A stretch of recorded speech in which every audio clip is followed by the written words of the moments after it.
97% des phénomènes des fausses conditions naturelles, et ça n'existe absolument pas une critique sérieuse, scientifique, voire médicale. We want to stand on our own feet and look fair and square at the world. Bonjour, Christopher Hitchens, journaliste, mort en 2011, brillantissime garçon, avait dit un jour: la vie, c'est être propulsé très fort de l'utérus de sa mère vers une grosse porte de grange avec plein de clous rouillés dessus et sur laquelle on va tragiquement s'écraser.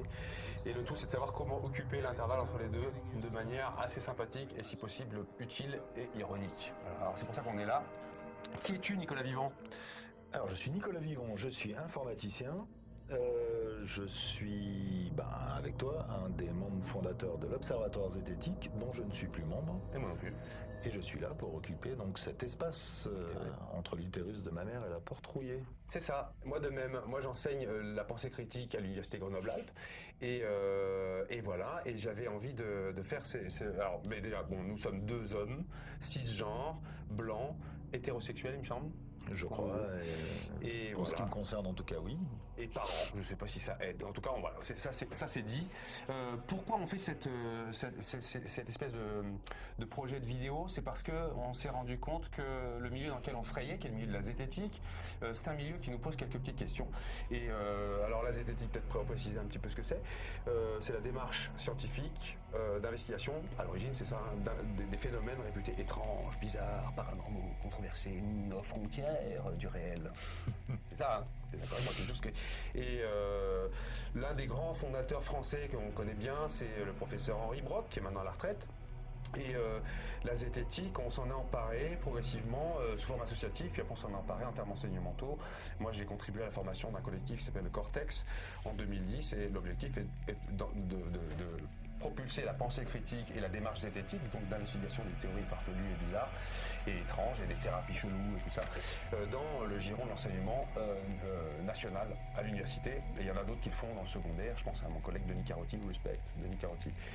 Et alors moi je t'ai invité à venir là parce que j'étais très embêté avec ce qui se passe depuis à peu près 2015. Depuis 2015, il s'est passé deux trucs qui chiffonnent pour moi.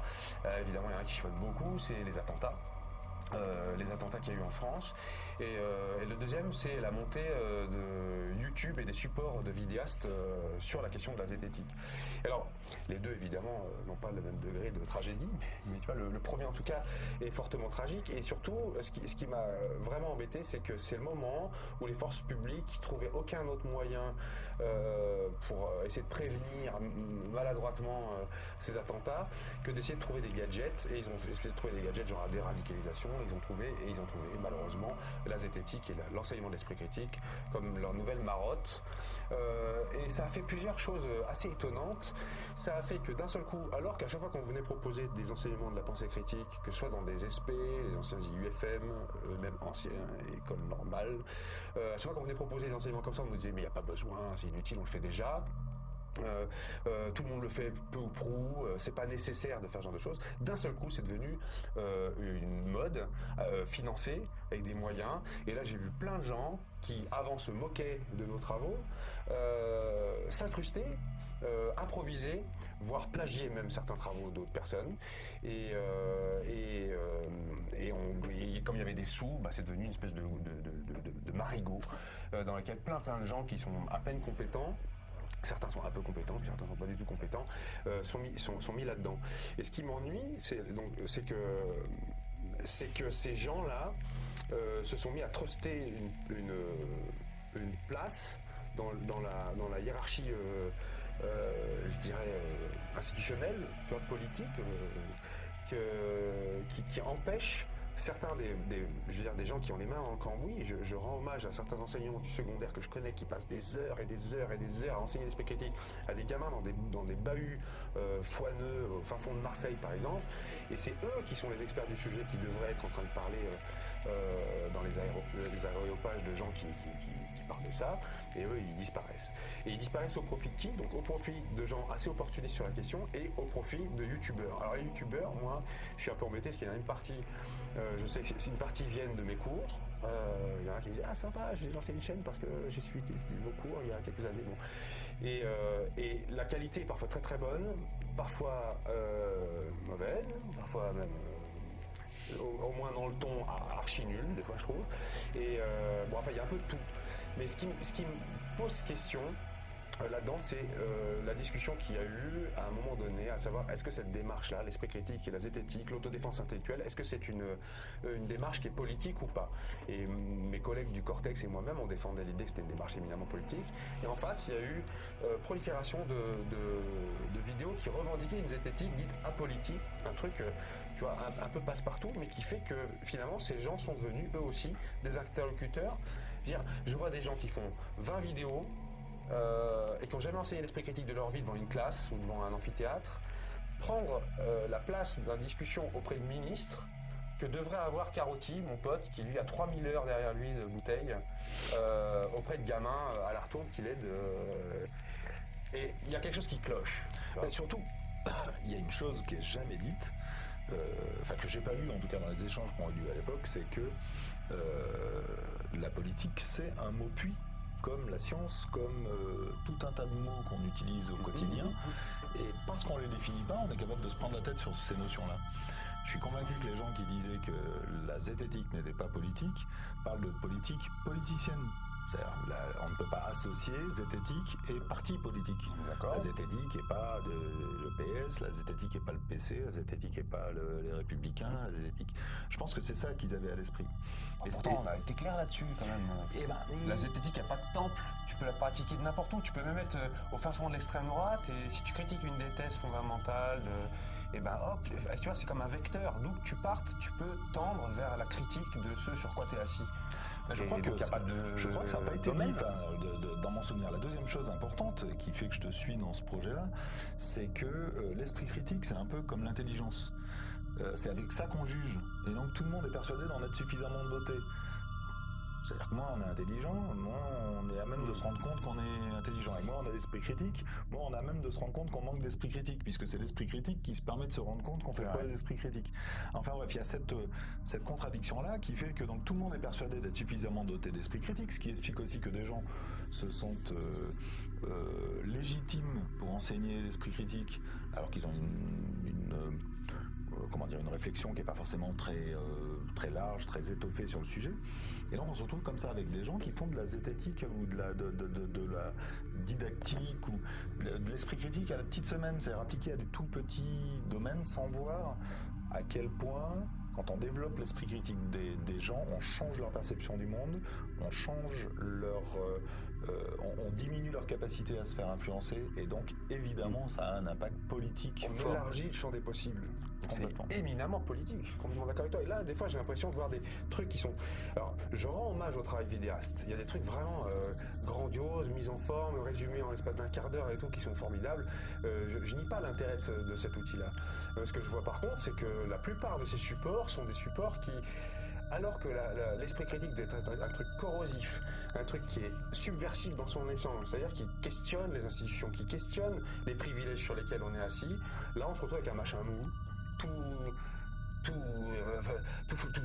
pas mordant, tu vois, c'est comme un truc, un fauve aux dents limées, tu vois, il n'y a plus rien de mordant dedans, c'est passe-partout, on essaie de faire ça bien propre, si possible pour faire le plus de vues possible, si possible pour avoir, c'est box-office, quoi, mais c'est plus le caractère, je trouve que ça a disparu cette partie, ou en tout cas elle apparaît pas assez, une partie qui soit irrévérencieuse vis-à-vis des institutions. Mais moi je trouve que c'est le but ultime, c'est ça quand même, c'est de se questionner en fait. Là, je me rappelle un jour avec un copain commun qui s'appelle Stanislas Stanchak, respect Stanislas Stanchak, il sera obligé de regarder quand on parle de lui. Stanislas Stanchak, enseignant du secondaire, un jour on était dans une conférence pour des inspecteurs pédagogiques régionaux, et puis on expliquait les vertus de l'esprit critique, ça devait être en 2006 ou 2007, et on présente le travail, on explique que dedans il y a évidemment la critique de la soumission à l'autorité, tous les outils de psychologie sociale, sur le conformisme, etc. Et là tu as des vieux inspecteurs, je dis vieux parce que c'est souvent les plus âgés qui avaient fait cette réaction-là, qui disaient ah oui mais vous vous rendez compte, c'est inapplicable votre truc, que si on fait ça, si on l'applique à la lettre, alors on sabote notre autorité, et donc comment allons-nous garder nos classes? Eh mec, c'est ton boulot,